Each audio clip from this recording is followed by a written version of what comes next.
Welcome to Plus Talk on Plus Life, where we are all about turning positive into a plus. And my guest today, Deondre B. Moore, he works with our friends at Prevention Access Campaign. They're the people behind U Equals You, and he's done a whole hell of a lot in the few years that he has been living out and proud as an HIV positive man. Deondre B. Moore, good to see you, sir. Good to see you as well, and it's a pleasure to be on the show with you today.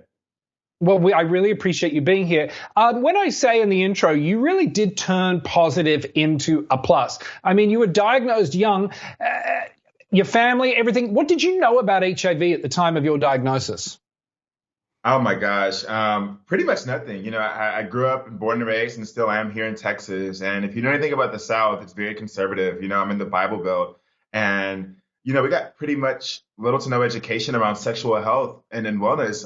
Growing up in the public school system here, they're really adamant about teaching abstinence-only education. I know it sounds very 1942-ish, but that's still the case till today. And what I've learned is that it doesn't work. It's not beneficial to children or to families at all. And so I would definitely be an advocate to say that the education systems here in Texas and a lot of places across the South are failing children tremendously. I believe that the education system failed me. And I didn't learn anything really about HIV except that the stigmatizing language and the stigmatizing ideologies that I knew about it just from growing up, even in my own household.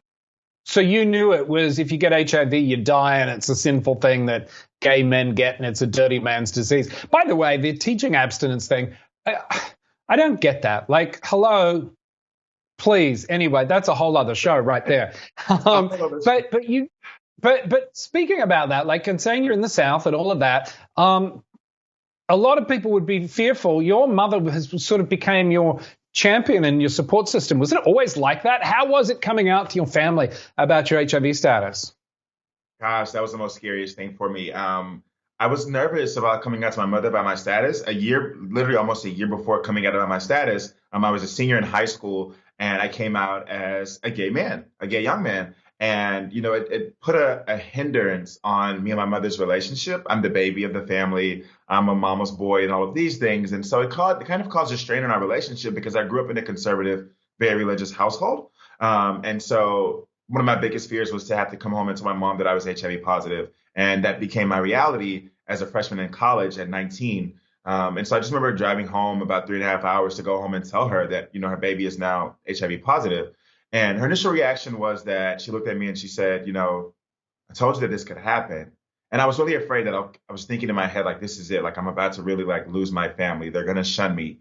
And she looked at me with tears in her eyes and she said, but I refuse to bury my child. So we're going to hit the ground running. We're going to find you the best doctors that we can get. And you're going to be okay. You're going to be okay. And so that was so refreshing. Like that was the defining moment for me to know that I'm gonna live. I'm gonna beat this thing. And yeah, she's been in my corner ever since. Yeah, I mean, you were diagnosed, I think, in 2014, so you've got a couple of years under your belt. How do you feel about the fact that that's the first thing I have is very, similar kind of thing. I got that HIV diagnosis and I thought, oh my God, how could I do this to my family? And they're not gonna want to push me away. The fact that we're in 2021, how do you feel when that is still predominantly someone's reaction? People don't feel that way when they get cancer. They don't feel that way if they're told they've, got diabetes. But if you get told you're HIV, your first concern is, oh my God, my family's going to push me away. It shouldn't be that way, should it? It shouldn't be that way at all. I think that a lot of things play a part in that, especially in marginalized communities is where we see it a lot. Is I think religion plays a part in that. And a lot of the stigmatizing and the lack of education, again, plays a lot in that. The lack of education means increase in stigmatizing ideologies. And so when we educate people in our families, that's when we see a decrease in stigma. Because the more you know, the better you're able to communicate these things and learn a little bit more. And for my family, I come from a really large family. My mother is the baby of her sibling. She's number 15. And I'm the baby of my grandmother and grandfather's grandchildren. I'm number 45. So I had a really huge family. Our family is really close. And so, yeah, it was an experience for me to go home and tell everyone. And my mother begged me not to tell everyone. She really did. She fought me tooth and nail. And I remember just saying, Mom, I don't know why, but I'm supposed to tell the world about this, about my experience and share this with people. I don't know what's going to happen. Like, I did not know that it would take me to where I am now However, I'm glad that I did. My mother went from begging me not to share my status or my story to being a mother in this field, right? Like her face has been plastered on billboards as a support system and a model of what it looks like to be a mother or a parent to someone who is living with HIV. And her love for me has triumphed over any type of ideologies or beliefs that were there before to show that she still loves me and I'm her baby, no matter what. Well, I love that. Well, let's talk about where you're at right now. As I said, Prevention Access Campaign, the folks behind U equals U. We've had Bruce Richmond on, and I say U equals U whenever anyone will listen and hear. And, you know, we've had conversations here at Plus Talk and on Plus Life about the fact that there's very simple and straightforward messaging based on science, undetectable equals untransmittable, is not getting out to black and brown and trans and marginalized communities in this country. You're part of this team that's job is to get it out. Why isn't it hitting in America like it should be? Why aren't people listening? Why are people still doubting the science behind it?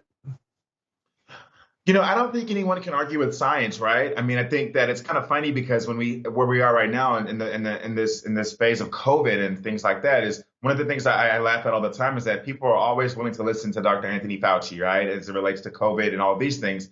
And one of my arguments when people say or question the science behind it is, and I see them listening to and taking advice from Dr. Fauci is, Dr. Fauci is one of the first leading people in the U.S. who said, U equals U is the foundation of ending this epidemic. And so if you can't, excuse my language, half-ass believe him for one thing and then believe him for something else, right? And like I said, the science is true, the science is there. But what I'm noticing is that a lot of the pushback in this country, I think, came from or has stemmed from a lot of egos and a lot of folks who just felt that had a preconceived notion that this movement was not for our communities, marginalized communities.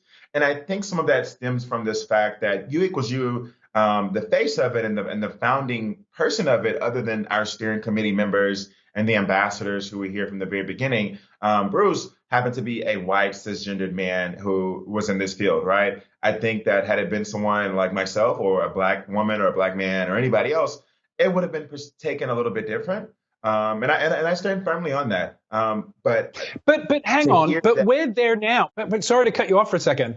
Okay, that was 4 years ago or however many years ago. But here we are 4 years later. Why are we still having that problem? I mean, God bless Bruce, and I love him. And I'm accused of this. Look, I'm very aware that I'm a white male of privilege. I've said it 100 times doing this webcast, web series. I get it. So you don't want to hear from me. But then where the hell is everyone else that can be like Bruce that is making the difference? You know what? I do believe that we're starting to finally see a change in the tide of people who are being receptive to U equals U finally, especially here in the South. And you know, it's my job as the U.S. Partnerships and Community Engagement Manager. It's been my job to kind of make sure that these organizations who either have signed on to our consistent statement are actually adhering to what we're saying in the messaging in the movement and not just signing on. And also identifying the organizations who have been hesitant to sign on or have not signed on yet and figuring out why. And what I'm seeing is that folks are finally getting it, right? Like they're finally wanting to sign on. I get it's taken a long time, but it's one way that I convey it is that you can't be an organization or you can't be people in this field and say that you actually care about people who are HIV positive and not share this information with them. You're doing a disservice to our community. And that's something that I stand on every day. I think that one of the things in the beginning was that marginalized communities were not seeing representation of themselves in these campaigns. So yes, a lot of the campaigns and a lot of the stuff that we saw at first were predominantly cisgendered, white, gay, men, and so forth. But now that has changed. And a lot of the health departments that we see across the country and a lot of the organizations in the South have changed that. I saw a new campaign in Ohio that just released it, and it had a black woman on the cover of it talking about U equals U. I'm seeing trans folks across the country talking about U equals U more. And like I said, the tide and the trajectory of HIV as we know it is honestly changing now. And it's an exciting feeling. I hate it took this long, but it's happening. And we love that it's happening. And we love that you are out there leading the charge and especially speaking to those communities who need to hear it most and hopefully getting through to them. Deondre B. Moore, thank you so much for joining us on this episode of Plus Talk. Wish we had more time, but sadly we don't. If you want more information about the Prevention Access Campaign or U equals U, be sure to go to our website, pluslifemedia.com, or check out Prevention Access's website as well. We'll put all of that on the website. And remember, follow us across social media platforms. We are at Plus Life Media. Deondre B. Moore, thank you again. Thank you.